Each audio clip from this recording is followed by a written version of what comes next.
So what I have observed with many levels of business in India is, probably for most people when they say business, they're talking about the mega corporations that have grown, both Indian and otherwise.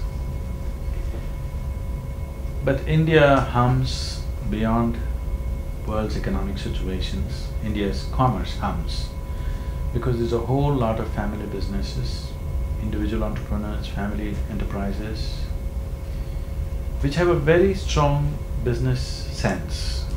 They have the necessary commitment to what they're doing, they have the fire to run the business, they have the know-how, but they're not able to move from being a proprietary to a larger possibility.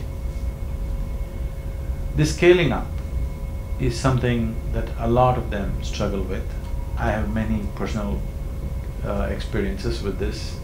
I've been watching this for a few years now, and I thought in some way if you could contribute to really help these businesses to scale up, because they have everything in place, they have the fundamentals really good. See, suppose you're playing on a trapeze bar.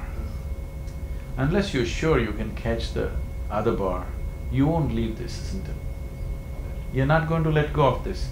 It's unfair to ask him to let go of this when he's not sure whether he can catch the other one or not. Of course there's a risk, those few moments of leaping, but still it's a calculated risk. But when you're still not able to see where the other bar is, there's no question of letting go. So insight is an effort to help people to have the necessary insight to see where the other floating bar is. And it's not really so much of a risk as they think, as many of them may perceive. It is a certain calculated risk, and even operating within the limitations, having a stagnant business is also a great risk. Everything works well only when it's succeeding and growing. People… you can keep people together, you can keep everybody focused. When something is growing and getting bigger, if it stagnates, there'll be all kinds of problems that everybody faces at some point or the other.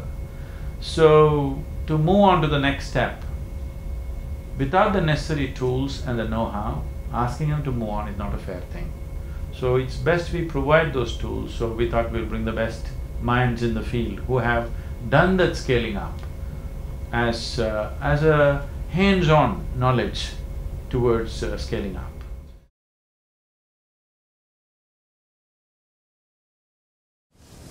The most basic thing is insight. That is, you have some insight that others don't have. You're able to see something that others are not able to see. Otherwise, you're a contrived leader. You've somehow gotten up there and you're always worried how you will fall down. Leadership means you want to sit on a perch.